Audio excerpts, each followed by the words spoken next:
Okay, this is Standard 9, Professional Learning and Ethical Practice, and this one is not about a lesson, but is about a meeting we had to discuss students who are transitioning from one class to another, which all the teachers were involved in. Right. And also a little bit about a workshop I went to on using story time and storytelling for ESL purposes. So, the first element was probably the hardest to demonstrate, which was professional ethics standards and laws. And for our school, a lot of the laws and ethics and standards are hard because we're not a public school. Right. We're a private school, but we're also not an elementary school or a junior high school, which I think has, more strict policies regarding ethics and standards and harsher laws. We're a preschool, kindergarten, so there's not as many laws that directly apply to us that were easy to show in this context. Right. But our main code of ethics, I guess, in professional standards is about getting kids ready for elementary school, because Tokyo's competitive and most of the kids take entrance exams to get into elementary schools. Right. So through the meeting we had about transitioning kids, a lot of it was about interaction with parents and trying to really figure out what parent expectations are. Right. And I think for us, that's a lot of like the guiding force of how we handle the kids is what the parents' expectations are. And so for this one, I'd say proficient. I see you going out there every day, and besides asking what the parents want, you are setting up dialogue between you and the parents, giving them information on what's going on in the class, talking to them about any kind of problems that have happened. And also, because we work in such a small group, you're able to have that dialogue as well with the parents, understanding what the parents are asking for, which the parents do. They will come up and they will talk to us about what they're interested in. They'll let us know about their children transitioning to a private elementary school that has maybe a higher demand academically. So through that dialogue, we're able to set forth the performance we want for that child individually on the guidelines that he or she should be following. I mean, but we do it as a universal with all the students as well. But I think it's a very because of the small groups we work with, and because you've grown up with you've grown with most of these children going through the program, so you're able to know, and you've known the parents, and you've gone out there with the parents, so you've been able to see what the parents want, what the parents are asking for. So I'd say proficient. Yeah, one other thing with this one is how, at our school, I think sometimes it's easy to compartmentalize and think that we're in charge. If we're the DD1 teacher, I'm in charge of the DD1 kids while they're DD1s. Right.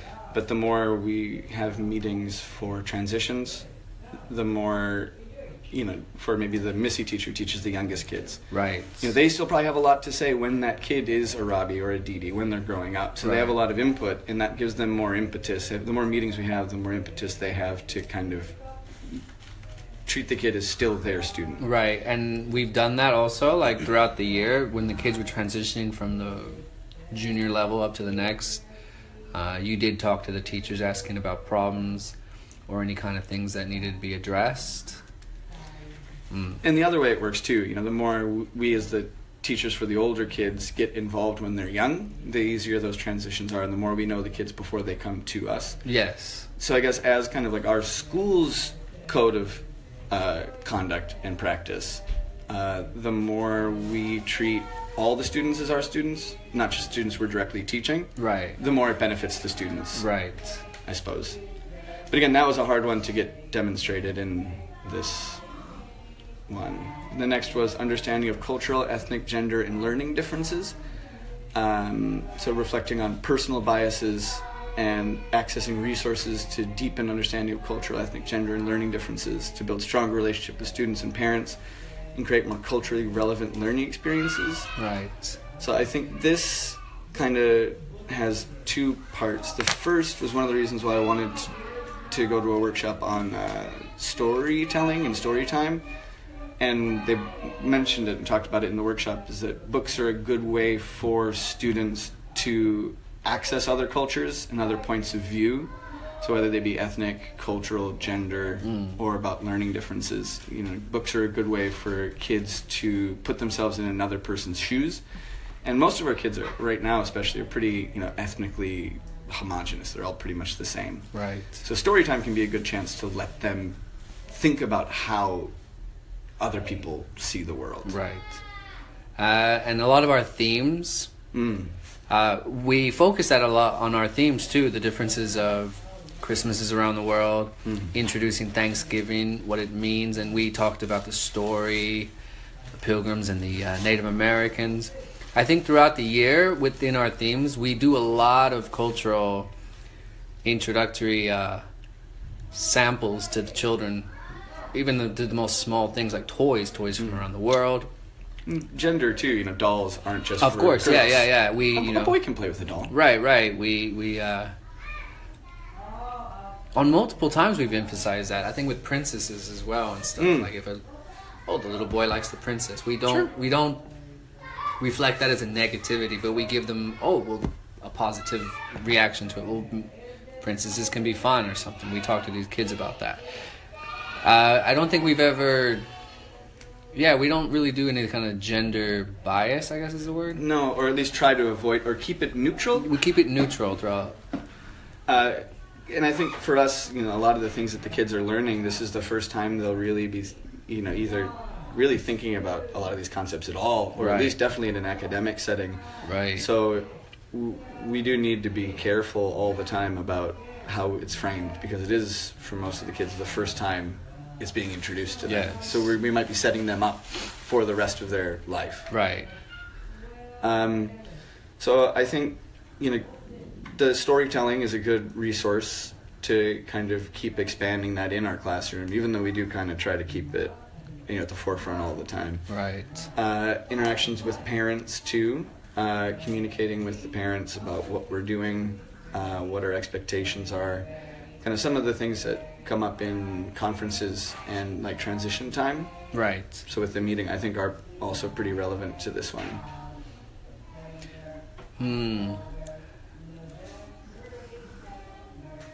Throughout the year, this comes up a lot. We do that a lot with our themes, and because there's another thing, we're consistently talking with our parents about these things. There's always that dialogue between the parents. I'd say outstanding because of that. It's not, when these things are brought up too, we do go out there and talk to the parents, or you especially, you'll go out there and talk to the parents and you'll introduce. Well, today we talked about,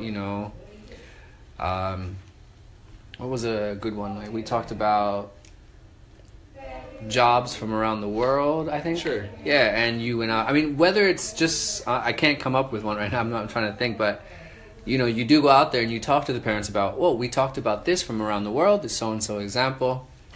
Maybe, and then you give before the kids will go out, you talk to the kids. Maybe you could ask your parents, and then we still go out there and follow up by talking to the parents, letting them know like what's going on. And a lot of times it does get the parents involved, because the parents might buy special books for their kids, and they'll go home and practice some of the stuff they've learned here at the school. Yeah, I think with some of the personal biases too, the communication with the parents, and transitioning and thinking of we're setting up these kids for elementary school, and usually like Japanese elementary school, you do have to kind of reflect on this way I went to school and the way most of the kids we're teaching go to school is totally different. And so some of the expectations from the family might be different from expectations I had growing up, or that I would have if they were my kids.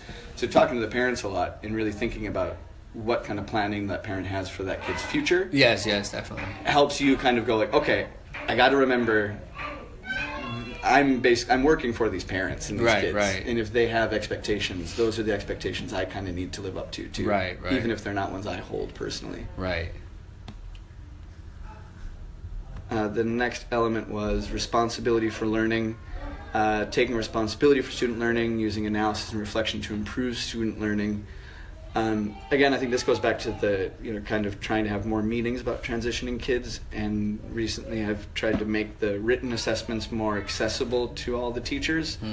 So, again, that is analysis and reflection to hold the students up to high levels of learning. If we know before they come to us how they are in the classroom, maybe what some of their capabilities are, we're better able to set up lessons to make them succeed than if we just kind of treated them all as a blank slate who just entered our classroom. So the more we know, the better we can serve them. And the more we pass on to other teachers, the better they can serve them further on. Right. Outstanding on this one, again, because throughout the year, it's not the first time. This is there's constant communication about children that are moving up. And outstanding because of the deeper levels, because not only that, while some of the other classes might have much higher numbers, the numbers aren't too high where we don't get that personal relationship with that child, where we know some of the more of the, what would I say, like not psychological, but more of the problems that they might have, not academically, but like personality wise. Like they're one might be more not lazy, but more prone to not work so much in the morning. So outstanding, because we do know these kids at a much deeper level, because we work with them constantly, and because we're always talking about the transitioning kids coming in or coming out to the next level. And the more we talk to previous teachers who had them previously, the more you can learn techniques of, like, it seems like for this student it works more if you give them the option between two things. If they have an option, they'll usually pick something and follow through on it. Those sorts of techniques, it's like that seem to work, as opposed to having to kind of go through a number of things, throw them all at the wall, see what sticks. The more we communicate, the better we can teach. There's a lot of trial and error here, but it's less blindly. It's more, we have the data, we have the ongoing communication that gets us ready to set up that trial and error with more heads up on what we should look for, how we should perform, how we can prepare that child for the class. And it's nice that our assessments, even though we've been talking recently about how our assessments aren't necessarily perfect, at least they do kind of have things that are more objective, objective standards, but then also kind of subjective, more how are they doing with their personal adaptive skills? How are they doing with their cognitive skills or their fine motor skills, their gross motor skills? So we have the concrete data, but also kind of teacher reflections on it in the hard copy. So that helps us. Yes. And that kind of feeds into the next one, which is using data to assess student learning and make necessary adjustments in instruction. So again, I think for the purposes of this standard, the meeting, keeping the teachers in constant communication and sharing assessments and communicating about transitions, I think helps. Collaboration with colleagues, a variety of data to evaluate outcomes of teaching and learning, and adjust planning and practice to improve learning. So I think I feel like the proficient one should be outstanding. It is more. It seems like this has more going on in it. More going on. I suppose it's the collaboration with colleagues.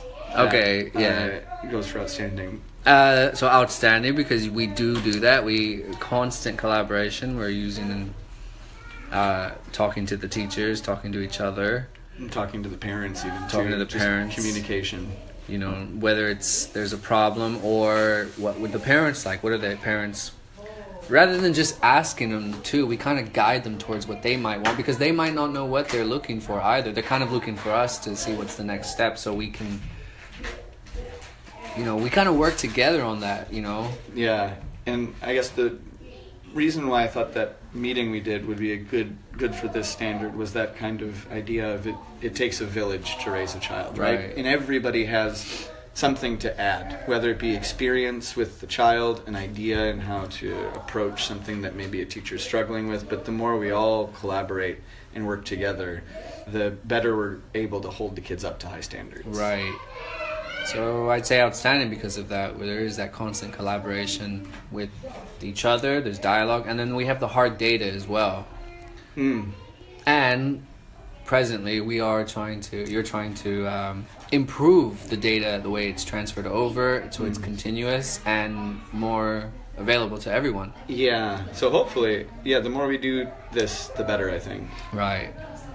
And the last one was just participating in a professional development or other professional growth experience. And I did one. I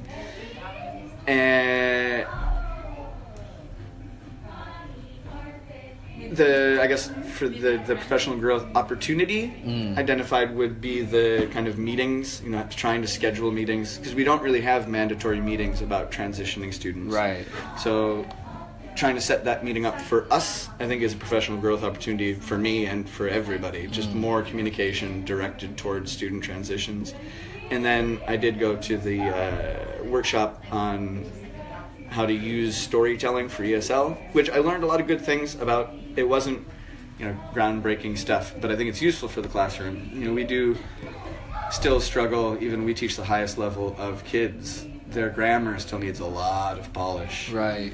So trying to use a book, for example, they were saying, in the predictive period, trying to encourage kids to use the future tense or give them structured sentences with the future tense, while they're analyzing pictures in the book, have them use the present progressive tense when they're doing retelling of the story after we've read it, using the past tense. So just kind of cleaning up their tenses, right, expanding their vocabulary, increasing their listening skills. Also kind of really important for our kids. Again, this one seems like it's, I guess because it actively engages in meaningful and appropriate professional learning experiences. We have our meetings throughout the year. We have maybe twice a year, maybe sometimes only once, but because this is a satellite school, we have the main school over in the side, and we all are basically on the same schedule, so it's a little hard for us all to get together. But whenever we can, we do come together at those times and do workshops, but those are rare. They're not as I'd say maybe they're not consistent. But what is consistent is in this school at least, we do have those meetings, a few meetings a year, whether it's for transitioning students or what's going on. There's another one, what's going on next. Yeah. Or if there's any major problems going on, or special events coming up.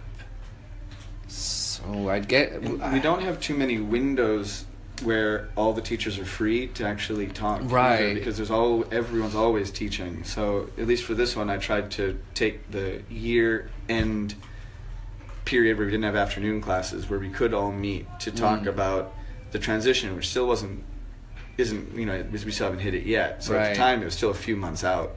But at least take that time to talk about something coming up. Right. And I think it was useful for everybody. So I think I got a lot out of it as far as transitioning students. Right. I think everybody got a little bit more involved in all the students, just thinking of the student body as all of our students, as opposed to just our in-class students as our students. So I think it made me better that helped me, and also going to the workshop, I think it'll help make me better teacher. I'd say proficient. Because actively, it's just we don't have the ability. We don't have the chances that much, and they don't sponsor us. Like, we don't get paid for workshops. We don't. There's and it's hard to set up meetings at school. Yes, yeah. But we do have the meetings within our own school, and we can. But again, even in our own school, it's hard to get everyone at the same schedule. So only because of the actively engaging, we just don't have the chance. I agree. It's very difficult. It's not impossible, but it's difficult. It's difficult. So proficient. Great. But yeah, I think that the meeting especially kind of outlines some of the ways that we should be treating the student body and helping the students really achieve to the best of their ability is if the teachers are communicating with each other. Right. And communicating with the parents. Right. And thinking about the students on a continuum from beginning to ending. And how we can, get them through smoothly. Right. And I also think that the workshop on storytelling was helpful, and I think it's going to go into lesson plans more from here on out. So good. That's good. Awesome. All right. Thank you.